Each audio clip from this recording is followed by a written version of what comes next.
Isang two-story Mediterranean-style house ang hinintuan namin. Kulay puti ang kabuuan nito at sa tingin ko'y tisa ang bubong niyang kulay brown. Malawak ang bakuran. Napapalibutan nito ng iba't ibang uri ng halamang namumulaklak. Ito ba ang tinatawag nilang villa? Bulong ko na lang at lumingalinga pa. Look kuya, it's like a castle. Dinig ko pang bulong ng anak kong babae sa kuya niya. Paturo ng daliri niya sa bahay at tinignan nila ang kabuuan ng bahay. Pasok na kayo dyan. Utos ng lalaking hanggang ngayon hindi ko pa alam ang pangalan at hindi ko na pinag-aksayahang tanungin dahil lahat naman ang itinatanong ko hindi rin naman niya sinasagot. Naglakad naman kami ng mga anak ko patungo sa pinakaterasa ng villa. Marmol ang sahig nito. May isang set ng mga rata na bangko sa isang sulok. May malapad na pintong kulay brown na mukhang nara ang ginamit na kahoy. Ma, ano nangyayari sa inyo? Tanong ko kila mama dahil pansin kong kanina pa sila walang kibo at parang ayaw na nilang maghiwalay na dalawa. Laging nakakapit sa braso ni papa si mama. Mahigpit namang nakahawak sa kamay ni mama si papa. Hindi rin sila makatingin ng diretso sa mga mata ko. Para silang takot na takot. Kaya nagpalingaling ako sa paligid kung may nakikita ba silang dapat nilang ikatakot pero kami lang naman ang tao. Wala rin kakaibang bagay sa paligid. May ginawa ba silang hindi maganda sa inyo kanina? Muli kong tanong. Panabay naman silang nakayukong umiling. Nawala na ang pagtataray nilang dalawa. Kita ko ring nanginginig na mga kamay nila. Kaagad ako napalingon sa may gawing likuran namin nang may mga kakaibang ingay kaming narinig kaya inaninag ko ang mga ito. Oh! Malakas na usal niya. Hinigit niya ang renda nito at kahit hindi pa humihinto ang kinasasakyan niyang Black Stallion, tumalo na siya. Daddy! Magkapanabay ang pangsigaw ng mga anak ko at halos magkandara pa sila sa pagtakbo pasalubong dito. Careful! Tanging naisigaw ko. Sinundan ko na lang sila ng tingin kahit gusto ko rin siyang sugurin para yakapin. Pero may malaki pa siyang kasalanan sa amin. Iniwan niya kami ng walang paalam. Iniluhod niya ang isang tuhod at ibinuka ang dalawang braso. Agad naman pumaloob dito ang mga anak ko at mahigpit na yumakap sa leeg ng kanilang ama. Kita sa kanila ang labis na kasabikan sa isa't isa. Hinalik-halikan naman sila ng kanilang ama at mahigpit ding niyakap. Pinahid ko na lang ang luhang naglandas sa aking pisngi habang pinagmamasdan ng aking mag-aama. Halos isang taon namin hindi nakita ang kanilang ama. Ni wala kaming balita sa kanya. Ngayong makikita namin siya dito sa isang liblib na lugar. Napapalibutan ng malawak na lupaing natatamnan ng sari-saring mga punong kahoy at hindi basta-basta makakapasok dito ang kung sino man. At bago ka makarating dito sa villa, kailangan meron kang sasakyan. May ilang bahay din kaming nadaanan pero mukhang pahingahan lang ang mga iyon. Nakasimangot ako nang makalapit na siya sa akin at hindi pinakita ang kasabikan kong mayakap at mahagkan siya. Sino ba naman kasing matutuwa? Matapos kang iwan ng walang paalam tapos ngayon ipakikidnap ka pa at dadalhin dito. Hindi ba niya naisip na maaaring magdulot ng hindi maganda ang ginawa niya? Lalo na't may dalawa kong anak na kailangan kong protektahan. Matalim ko na lang siyang inirapan kahit pa matamis siyang ngumiti sa akin. Hindi tama ang pinagagagawa niyang ito sa amin. Kinintalan niya ako ng halik sa labi at ibinaba niya ang aming mga anak na pareho niyang karga sa magkabilang braso. Diretso lang ang tingin niya sa likuran ko. Amador! Hiyaw niyang dumadagundong. Salubong din ang kanyang makakapal na kilay. Napahawak ng mahigpit sa kamay kong aking mga anak dahil sa pagsigaw ng daddy nila. Ngayon lang namin siya narinig na sumigaw ng ganito na halos maglabasan na ang litin niya sa leeg. Maging ako'y nabigla. Nilingon ko naman sila papa dahil sila ang tinititigan niya. Ang kaninang takot na nakikita ko sa mukha nila mama, ngayon ay nasamahan na ng pamumutla at nanginginig silang dalawa na para silang mga basang sisiw na giniginaw. Kagad ko silang nilapitan at niyakap pareho. Damandam ako ang pangangatal ng mga katawan nila. Mama, bakit? Ano nangyayari sa inyo?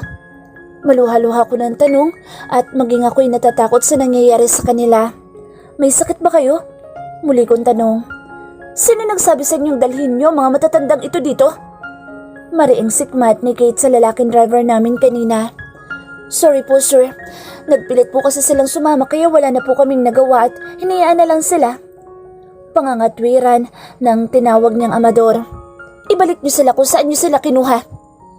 Maotoridad niya saad. I don't wanna see Her face is here in my house. Mariin niyang sikmat. Halina po kayo. Wika niya. Wait! Usal ng asawa ko bago pa makagalaw nila mama. I'll give you 10 days. Only 10 days to pay your billion debt to Montefalco family. To me. Or gagawin ko sa inyo kung anong ginawa niyo sa akin. Sa mag-ina kong muntik nang malagay sa panganib ang buhay. Ipakukulong ko kayo at isasama ko maging ang abogado niyo. Now, get the hell out of my house. Sigaw niya sa mukha nila papa. Wala naman akong nagawa kung hindi yakapin sila ng mahigpit. Sa awang nakikita ko sa kanila. Umiiyak na rin sila. Mama, papa. Usal kong paulit-ulit. Pinakakalma ko din sila. Natatakot ako. Baka kung anong mangyari sa kanila. Hindi ko rin maunawaan ang sinasabi ng asawa ko. Wala akong maintindihan sa kanila. Bakit galit na galit siya kila papa at anong utang sa pamilya niya sinasabi niya? Ang pagkakaalam ko, matagal nang patay ang mga magulang niya. Ayon na rin sa kanya. At sinong Montefalco family? Narinig ko na ang pangalang binanggit niya pero hindi ko lang matandaan kung kailan at kung sino ang mga ito. Malalaki ang hakbang niyang tinalikuran kami. Pumasok siya sa kabubukas pa lang na maluwang na pintong parang pamaypay ang dahon. Tita Laika! Tili ng mga anak ko nang makita ang babaeng nagbukas ng pinto at nagtakbuhan sila payakap sa babae. Kunot noo ko namang pinakatitigan ng babae. Ang babaeng nagpunta noon sa gym at ang babaeng nagsabit ng medal ng asawa ko ay ang babae ring kayakapan ng mga anak ko ngayon. Nakahiga na siya ngayon sa makintab na marmol na sahig at nakikipagkilitian sa mga anak ko. Umaalingaw-ngaw din sa loob ng bahay ang matitinis nilang halakhak. Ganoon din ang babae. Halos magpagulong-gulong na silang tatlo. Malalaki ang ginawa kong hakbang papasok sa loob ng bahay para sundan ang aking asawa. Para linawin sa kanya ang lahat. Hindi ko alam kung ano bang nangyayari. Lumingali nga ako para hanapin siya pero wala siya sa malawak na living room. Mga babaeng uniformado na may maliit na apron sa bandang tiyan ang pawang nakikita ko. Abala sila sa pag-aayos ng mga gamit. Ang iba naman ay nagpupunas at nagwawalis. Muli, ang pagtataka ko sa nakikita. Medyo amoy pintura pa ang bahay. Mga antigo at mamahali ng mga kasangkapan sa paligid. Kaya ang bawat isa'y maingat nila itong pinupunasan ng puting tela. Maingat din ang bawat kilos nila. Marahil natatakot silang makasagi ng gamit. Sa mahal nga naman ng mga ito hindi nila kayang bayaran. Isang kulay brown na magarbong nangingintab na hagdanan din ang nakita ko. Pa-curve ang hugis niya. May naglalakihan din mga chandeliers ang nakasabit sa kisame. Nakailang hakbang pa lang ako na may makita akong taong lumabas sa kung saan. Nakapumulo sa mga kamay niya na parang sanay na siya dito. What are you doing here? I thought you're in a business trip. Mariin kong tanong sa kanya. Ano bang inililihim nila sa akin? How are you? How's the kids? Tugon lang niya sa akin kaya nilungon ko ang aking mga anak na hanggang ngayon nakahiga pa rin silang nakikipagharutan sa babae. Ano bang nangyayari dito? Bakit nandito ka rin? Ulit kong tanong. Talagang naguguluhan na ako. Tanungin mo na lang ang asawa mo. Tugon ni Andre at nilampasan ako. Sinundan ko na lang siya ng tingin. Kids, that's enough. Huwag niyo nang pahirapan ng tito niyo. Saan niya na makalapit siya sa mga ito at nag-Indian seat malapit sa mga ito. Tito Andre!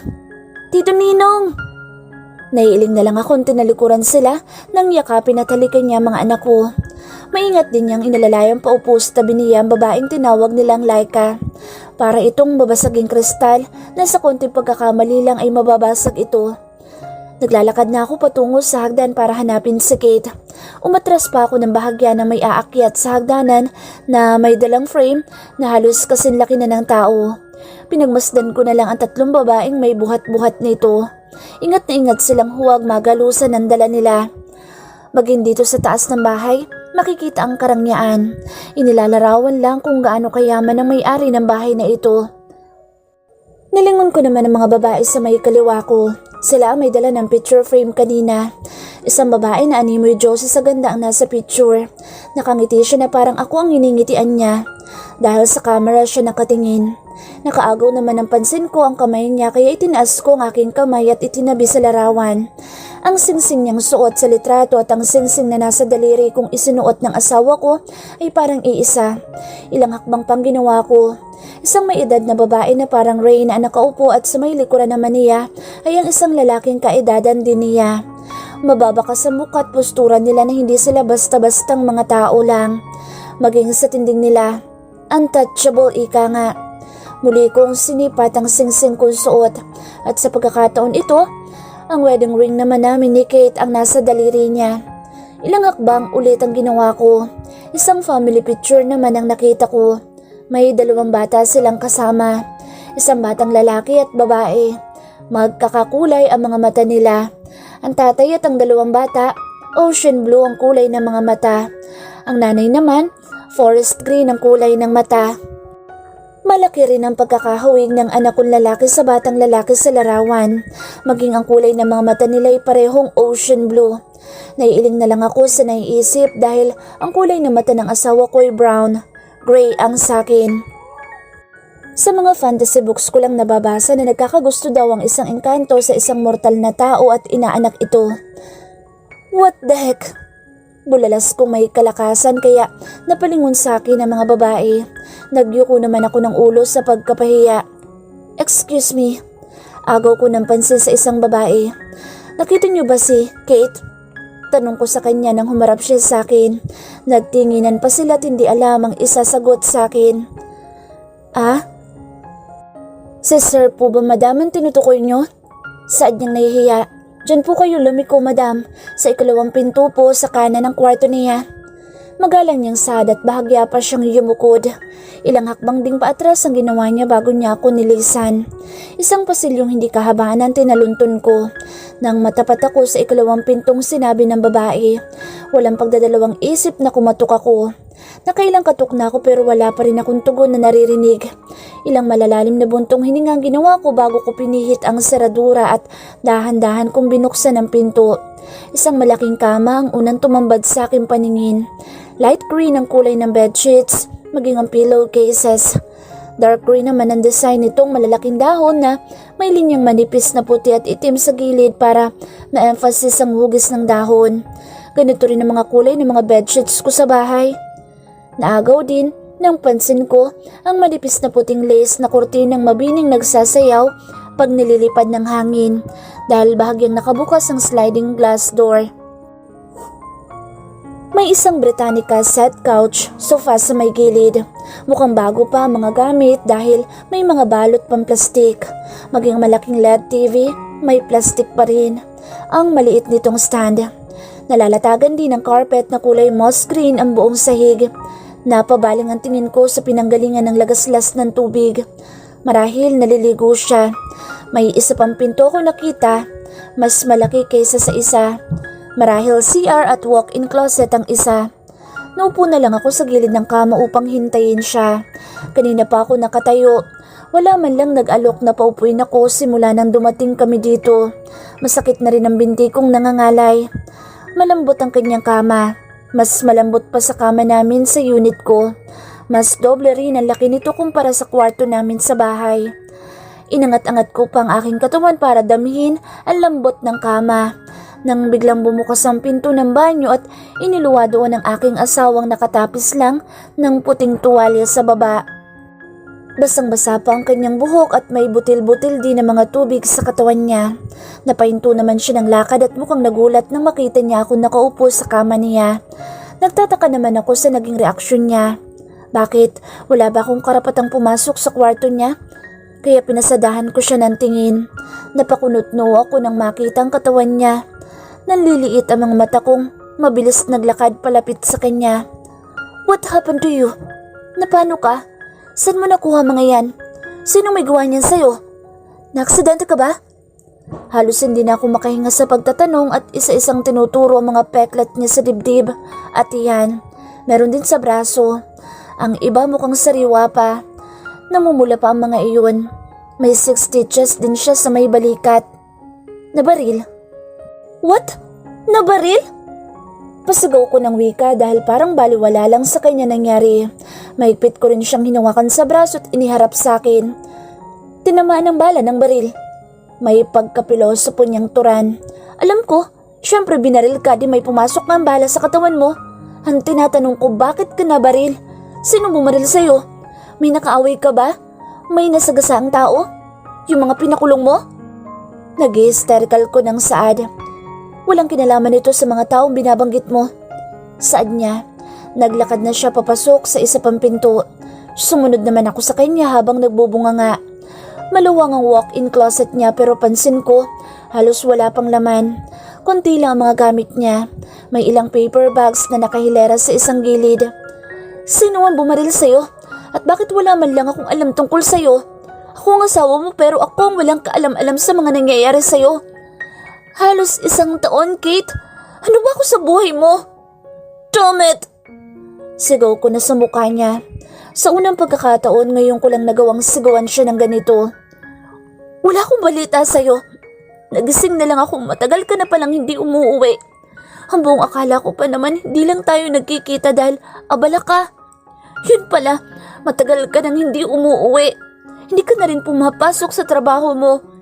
Ilang beses na rin ako nagpabalik-balik sa university at sa opisina mo sa PAO pero no-show ka na palang matagal na.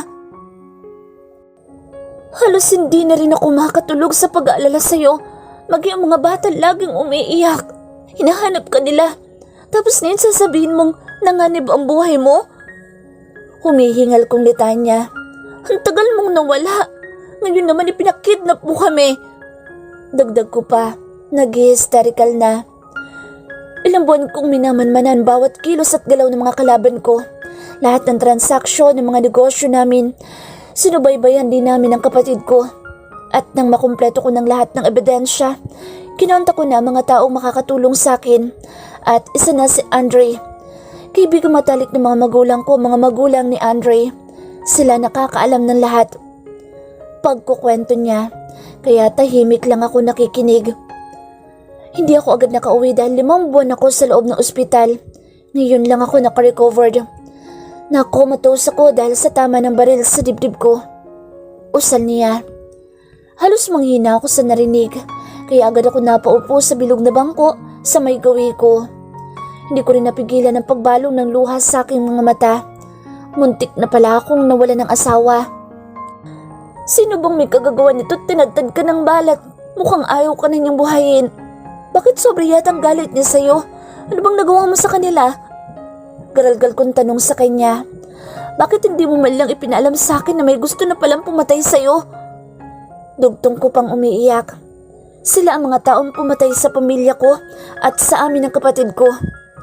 Saan niya pero dama ko ang galit sa boss niya. Aaten sana kami sa graduation ko nang mangyari ang krimen.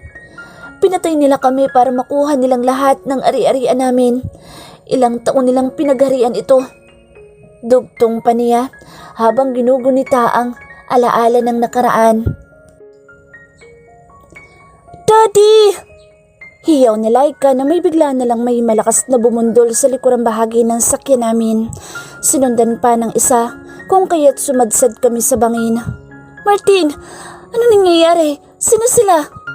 Nanginginig na tanong ni Mommy. Hindi ko alam. Tugon ni Daddy. Kate, umayos kayo ng kapatid mo. Hubarin mo ang dalo mo. Ganun ka rin, Laika.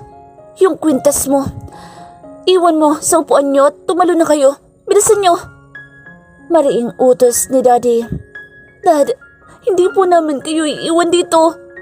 Naiiyak ko ng turan dahil nakaipit na si Daddy at hindi niya maigalaw ang mga paa niya.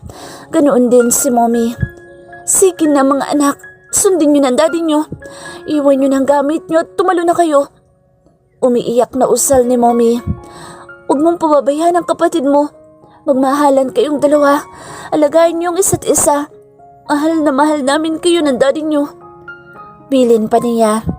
Talo na kayo! Bilis! At iligtas niyo ang sarili niyo! Sigaw na ni Daddy at pilit nila kaming itinulak palabas ng kotse. Sige na!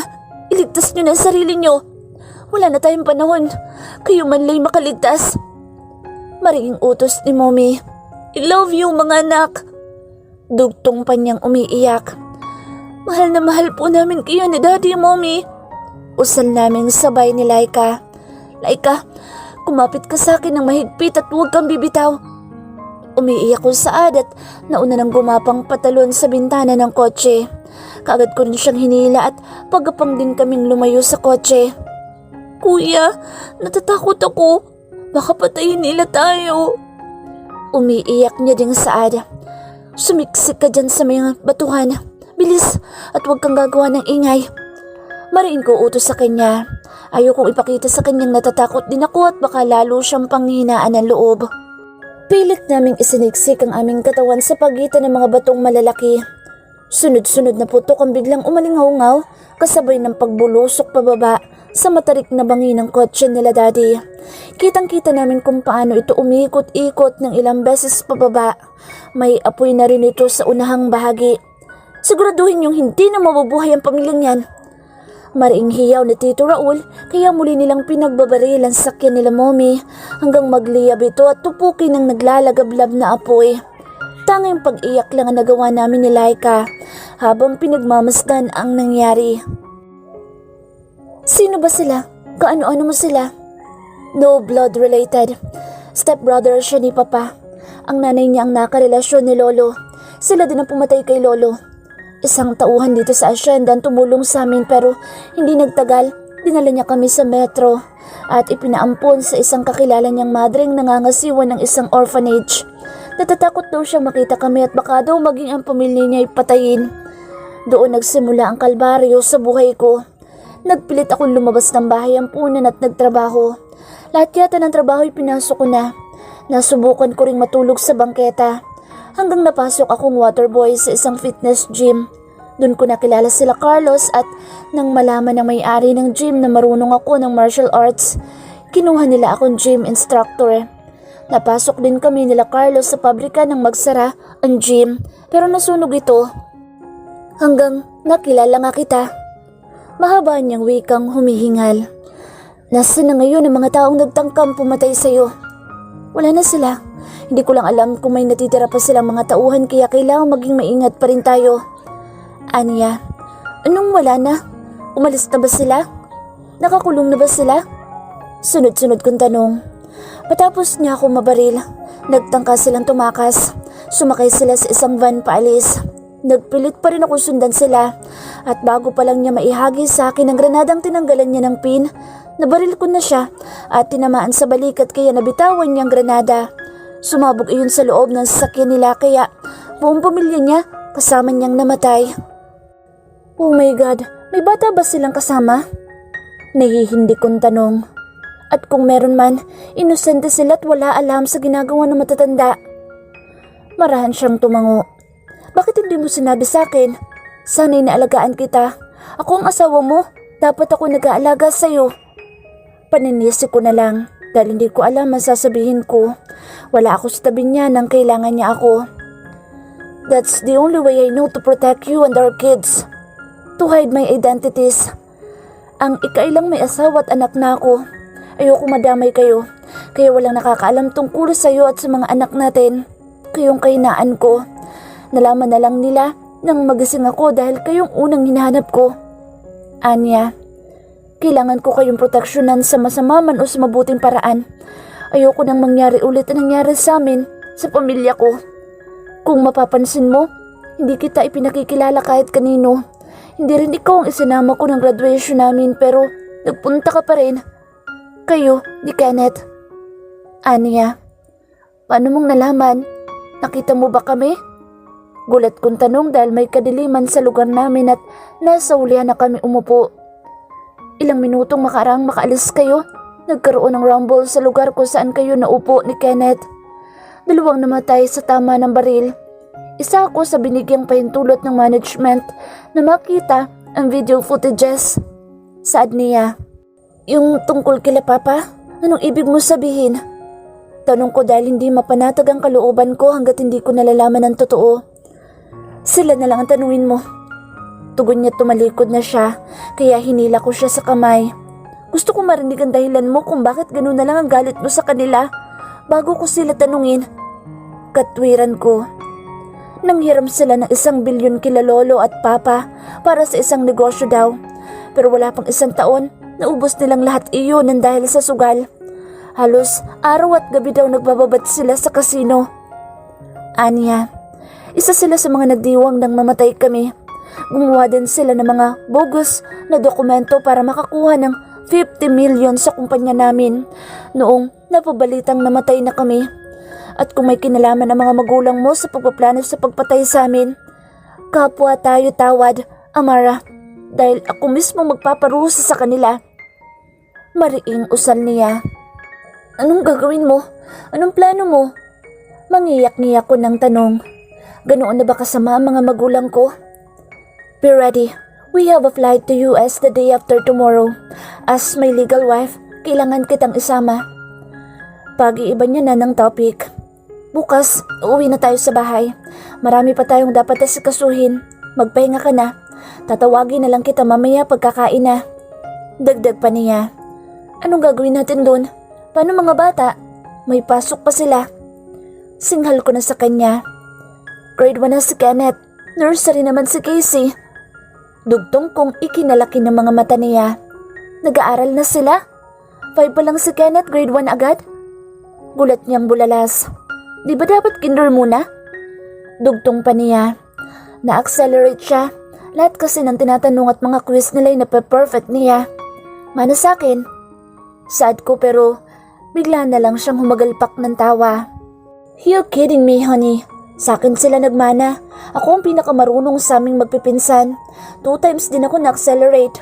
Ang masama nga lang, hindi ko naranasang umattend ng graduation for my valedictorian speech.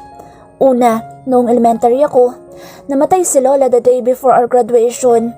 At noong high school, pinatay naman kami. Letanya niya. See? Genius yata ako. Ako din na nag-top sa bar. Kaya sa akin nagmana mga anak natin. Dagdag pa niyang pagmamalaki, kaya inirapan ko na lang siya dahil hindi naman ako mananalo sa kanya. Anong ang gagawin natin sa Amerika? Ilang araw tayo doon? Pag-uulit ko na lang dahil galak na galak siya sa nalaman. Babawiin natin lahat ng mga ari-arian natin, ng mga Montefalco. Kaya kailangan kita, mas ikaw ang nakakaintindi pagdating sa business. Kaya ni Andre, isusunod natin sa Europe. May katigasan niyang wika. Ano ba mga negosyo yun at saan-saan? Ani ko, marami at sa buong Europa nagkalat. Kaya baka abutin tayo ng 1 hanggang 2 buwan para mabawi lahat. Saad niya. Madami? As in madami talaga? At sa iyong lahat yun? Hindi ako makapaniwalang ulit na tanong sa kanya. Yeah, at lahat ng natanaw ng mga mata mong lupain kanina mula sa bukana, pag-aari natin. Soon, makababayad na ako ng mga utang ko sa'yo. Pwede na rin tayong mag-honeymoon after this. Nakangisi na niyang turan. Pwede na rin tayong magpakasal ulit kahit saan mo pa gusto. Dagdag pa niya. Talaga lang ha? Nauuna talaga ang honeymoon sa kasal? Irap ko na lang sa kanya. Natawa naman siya sa tinuran ko. Para makabuo na ulit tayo, kaya ko na rin ibigay sa'yo lahat ng gusto mo. Kahit hilingin mo pang mag-honeymoon tayo around the world, kayang-kaya ko na. Pagmamalaki pa niya. Tom, I can't believe that you're a freaking billionaire. Attorney Kate Crimson is my billionaire husband. Usal kong wala sa sarili. Dinig ko naman ang mahinang pagtawa niya. More than you think, honey. Dahil hindi ko pa nakukuha lahat. Wala pa sa kalahati ang nababawi ko. Anya, correction, honey. My real name is Michael Kate Crimson Montefalco. Pagtatapat niya, lumuhod pa siya sa harap ko at ginagap ang mga kamay ko sa kandungan ko. Bayad na ba ako sa pagkakaiwan ko sa inyo? Malambing niyang tanong at hinalik-halikan pa niyang aking mga kamay. Hindi pa, kulang ka ng paliwa. Naputo lang sasabihin ko nang siilin niya ako ng halik. At dahil sa kasabikan ko rin sa kanya na kanina ko pa siya gustong yakapin at halikan, agad kong tinugo ng maalam na halik ang halik niya. Daddy! Magkasabay pantawag ng mga anak namin kaya bigla ko na lang siyang naitulak at bumangon ako agad. Inayos ko rin na nakalislis kong t-shirt. Storbo talaga yung mga anak mo. Anas niya. Nagkakamot siya ng batok na binuksan ng pinto. Wow! Bulalas ng anak namin babae pagpasok nilang dalawa sa kwarto. Kasunod nila ang tita Laika nila. Hi, Ate Amara. Ngayon lang kita nakita. Ni hindi pa kita nakakabonding. Talagang ang galing magtago ni kuya. Anya sa akin at naupo siya sa tabi ko. Ang mga bata lang lagi niyang sinasama pag binibisita niya ako. Dugtong pa niya. Bago pa ako makasagot ay may narinig na kaming mga sari-saring boses. Oh, the living dead is here. Ani ng isang lalaki.